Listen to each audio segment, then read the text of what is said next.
This newbie lesson for today is going to be on jump bridging. Because it turns out that a lot of newbies don't know how to jump bridging. It's pretty cool. It's a way to get from one system to kind of like a faraway system. And I'm gonna teach you more about it. First, I'm gonna go over like some basic rules and mechanics of jump bridging. Then I'm gonna show you a little travel fit bestower I have over here. And then I'm going to go through the actual route and how you actually jump bridge in space. Then I'll teach you a little bit about jump fatigue, and then I'll go over some possible alternatives to jump bridging. Rules of jump bridging. What jump bridge is a module that a corporation can anchor to a POS that allows a player to jump some systems over in space. The amount of systems usually ends up being like 5 to 12 systems, and it's a weird number like that because jump bridge distance isn't actually measured in jumps, it's measured in light years. 5 light years is the maximum range. Light years in Eve as a mechanic is like physical distance. Like if you look at your star map, those little lines are actually like space in space.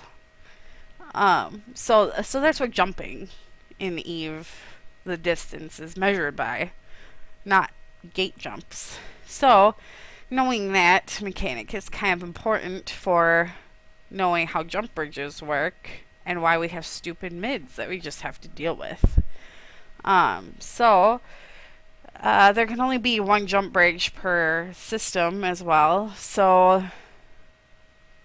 if you have a maximum range of 5 light years, but the system you're trying to go to, in our case UFO, is like 8 light years away, what you can do is put a jump bridge kind of midpoint. In our case, it's in K7D, and then warp to the gate to OGY, jump through, and then use that jump bridge to get to UFO. Still saves you a little bit of time and some jumps and some danger. It is kind of inconvenient, but I guess this is CCB balancing from years ago. Back in my day, we had as many jump bridges as we wanted per system, which was kind of OP. And no one ever died when they were moving through 0-0, which kind of sucked if you are a badass killer. But, yeah, this is how it is now. One jump bridge per system, 5 light year distance. And they're anchored on POSes, and so that means that the POS can be reinforced by our enemies, and the actual jump bridge can be attacked. And the jump bridge takes fuel.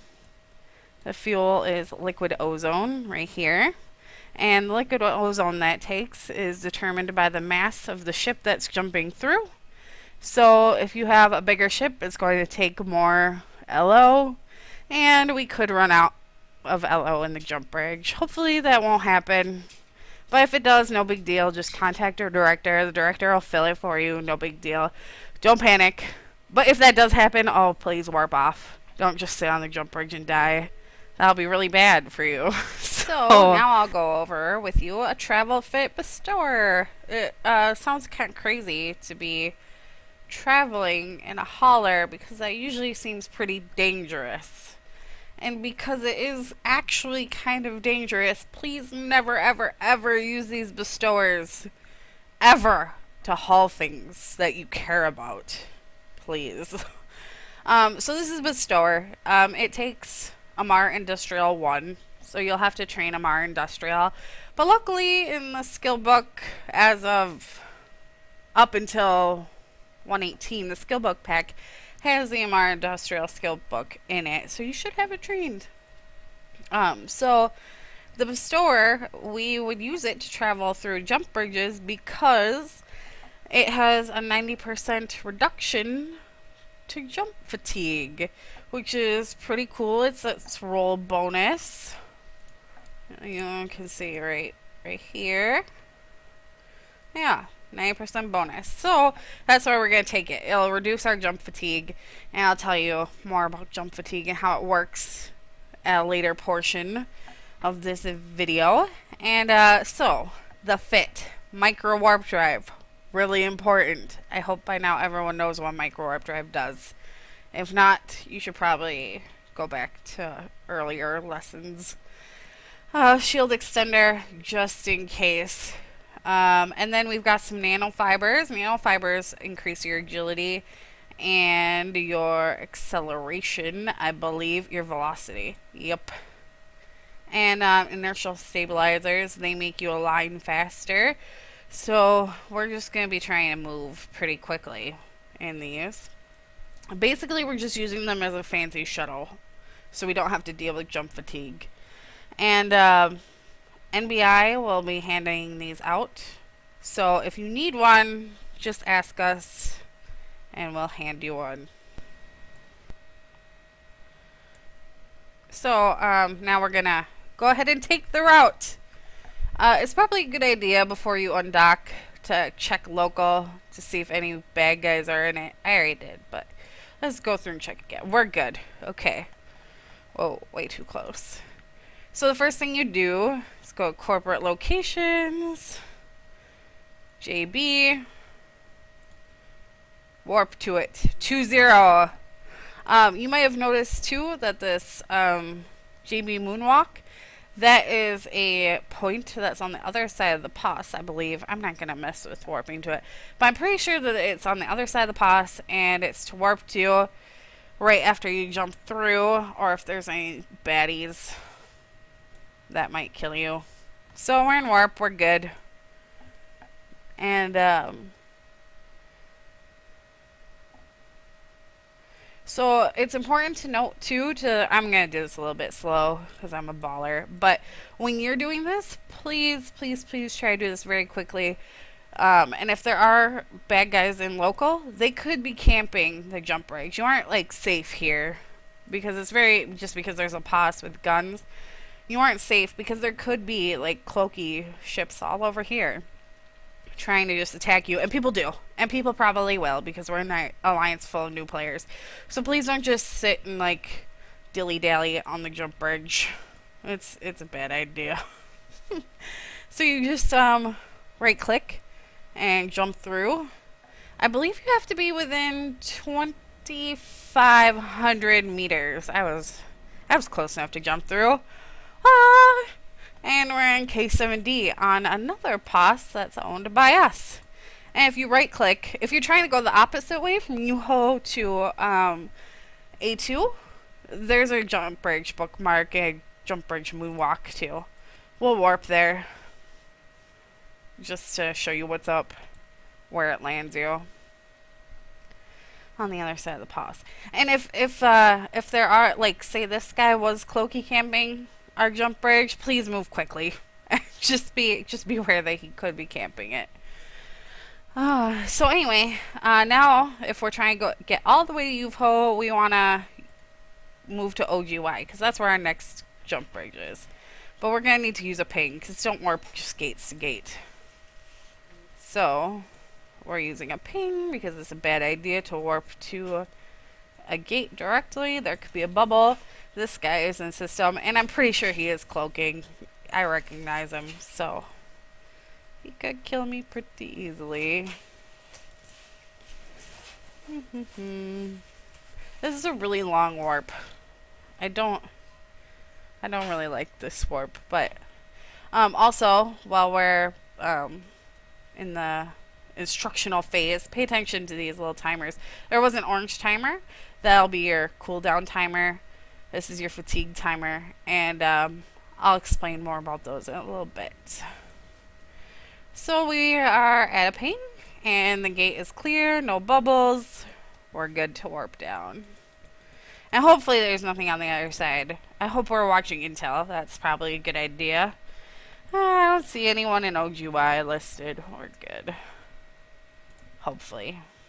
If not, I guess, whoops.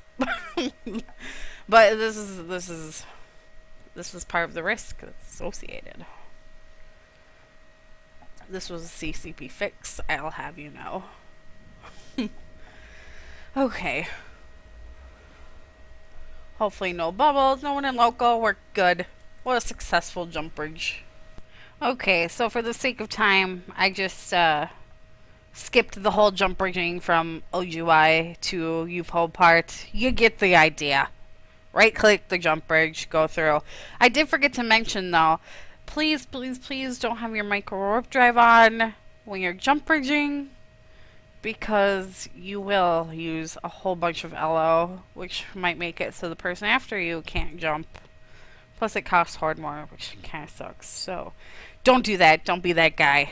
So now we're docking in UFO. We're good. We're good to go. So while I'm docked, I'll explain jump fatigue in simple terms to you, basically. So you have a jump fatigue timer right here. And there's also usually an orange circle right here.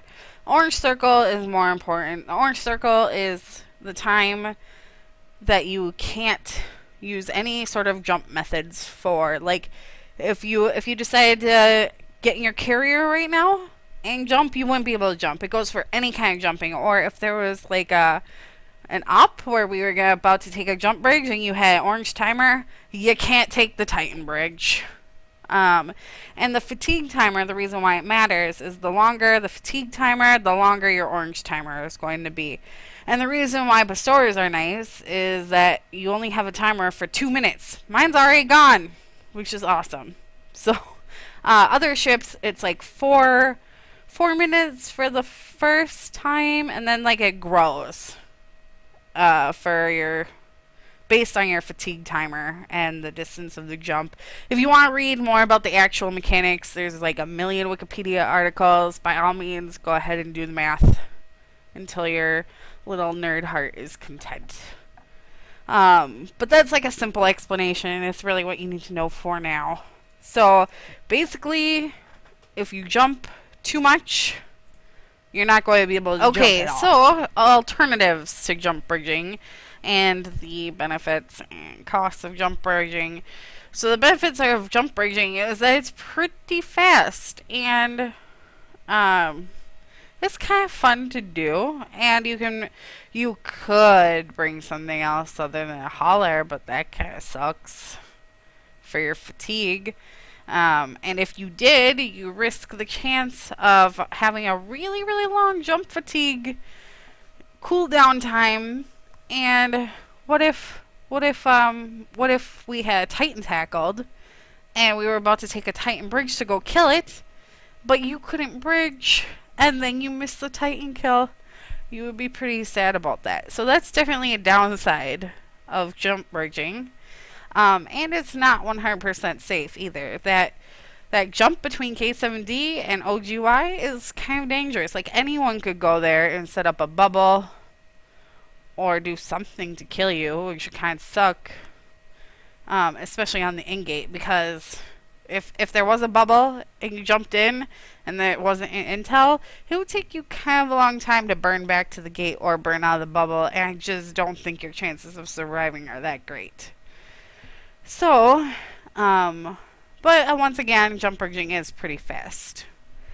The other alternative is you could build a travel interceptor and go gate by gate all the way between the systems. It's probably the slowest method, and it takes kind of a lot of skill training because you have to have like a Frigate 5 interceptor. Some other little support skills would be nice. And you have to pay for the interceptor itself, which is usually like 30 million ISK, which if you're a new player, that kind of sucks too. And it's still not 100% safe, but it's still probably safer than bridging. Like, it just has the possibility of avoiding gate camps. It's a little bit higher. So another alternative is you could jump clone, but the downside of that is that if you don't have infomorph synchronization trained, it takes 24 hours to be able to jump clone again, which kind of sucks. And if you had implants in your other jump clone, You could be leaving behind your implants in that one. That would be annoying, maybe. But if you do feel like that's the route you want to take, all you do is open up the clone bay. You can use your jump clone right here. I don't have one installed. And if you want to set one up, all you do is dock in UFO or A2 and hit install clone. And then you just switch every 24 hours if you wanted to. The other option is you could set A2 or UFO as your home station, and I could just undock and pod right now and just self-destruct and would be back in A2. Both of these ways are 100% safe. Once again, though, implants could kind of suck with it, and it only goes one way. So if you wanted to go from UFO to A2 back to UFO, you can't do it. You'd have to find a different way to get back to UFO. That's the basics of jump bridging. To recap, use a Bestower to travel. Don't turn on your micro warp drive. Be careful of the gates and of cloaky things on the jump bridges. And consider alternatives to jump bridging, because you could end up with a high timer if you do it too often. So be sure you watch that little orange timer. It was on the screen for like a second because it's really fast if you're in a Bestower. And if you need a Bestower, don't hesitate to contact NBI. We will have some in stock in A2 at least, and hopefully UFO pretty soon.